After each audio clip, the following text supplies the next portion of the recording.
What's up, everybody? This is Isaac from Guns for Everyone. I wanted to talk about the BERSA BP9CC. There's other videos showing, people talking about how good of a shooter this gun can be, and I think it's got its place. And in fact, I've recommended it over the years for people for a budget-conscious, modern striker-fired 9mm handgun. The BERSA BP9CC is a single stack magazine, 8 rounds. There's other information, other videos you can watch, but essentially, this is like a good budget option for a striker fired 9mm handgun. This particular one is about 8 years old, I think, 7 or 8 years old. And I recently, well, today, I was taking it apart to service the magazine release, which was sticking quite a bit. I had a student using this in a class, and they were struggling because when they go to push the magazine release, they essentially had to push 3 or 4 times harder than necessary in order to get this to drop the magazine. And now I've worked on it a little bit, and it's not great. I wouldn't call this like a nice magazine release, but it's functional, it's working. When I push that button, that magazine is dropping free. In fact, dropping free quite efficiently, which is definitely something we want from a self-defense handgun.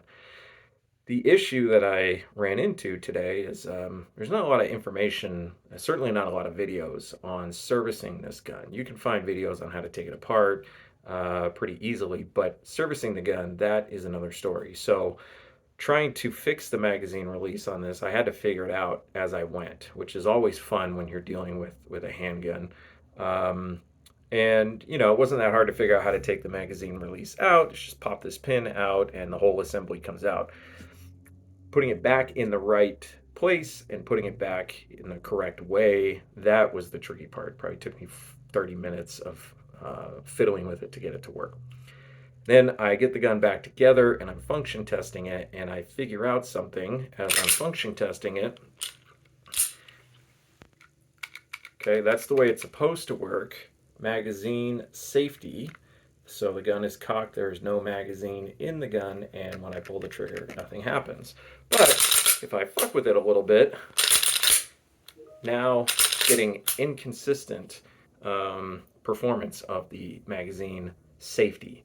Now, the purpose of a magazine safety is really for that scenario where you've got a loaded gun and loaded magazine, and in order to make the gun safe, you do what everybody does, which is rack the slide and then take the magazine out and then pull the trigger. That's not what you're supposed to do, by the way. If you're paying attention, if you know what I demonstrated, you'll know I did that really reverse of what I was supposed to do, and I pulled the trigger unnecessarily as well. But a lot of people have negligent discharges from screwing up the order of clearing a gun. So the right way to clear the gun is to first remove the source of ammunition from the gun, then check the gun visually and make sure there is no ammo in the gun, and make sure there is no magazine or source of ammo in the gun, and then store the gun however you want to. Close the slide, put it in a holster, put it in the gun safe. There's no need to pull the trigger at this point. People do that. That's a bad habit. It's not necessary, and it proves something that doesn't need to be proved because it's already been proved, and it causes you to put your finger on the trigger and pull the trigger completely unnecessarily. But the purpose of the magazine safety is if you mess that whole process up, and if you stupidly decided then to pull the trigger, it shouldn't work. The trigger is supposed to not function in that moment, and the gun would not fire, which I'm not really sure what the idea behind that is, because you pulled the trigger and nothing happens, and then what, you put the gun down, like, okay, good, the gun is safe now. And there very well may be a round in the chamber, and you are not aware of that because you did not get a live trigger.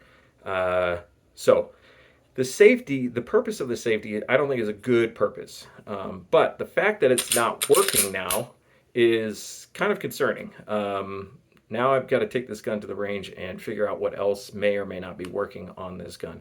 I don't rely on the magazine safety. I recommend that you don't rely on the magazine safety. There are guns with magazine safeties where you can fiddle with it to defeat the magazine safety. For a self-defense gun, I do not recommend defeating safety devices on your self-defense handgun. But now this one has accidentally been defeated sometimes.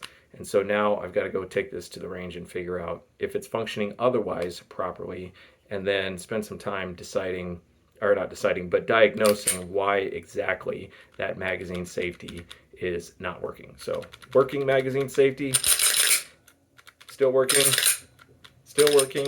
Oh, oh, oh, good, no problem. Now it's fixed. No, that's it's not fixed. I still need to figure this out. But getting inconsistent results from your firearm when it comes to a safety device is never a good thing, and it is something you need to be aware of. I really do like this gun. The trigger press on this gun is very, very good for a striker-fired budget handgun. The trigger face on this gun is very comfortable. This is a very easy gun to shoot very well, and it's a really ideal size for a concealed handgun. Good grip on here. I have normal size hands, and I'm able to get my entire hand on the grip. The ergonomics of the gun are good, and this is a great gun, except what is going on with the safety device. So Isaac Chase Guns for Everyone. Check us out. Free concealed carry classes in Colorado and beyond. Thank you for watching, and please, please, please comment if you have any idea what is going on with this gun. Thank you.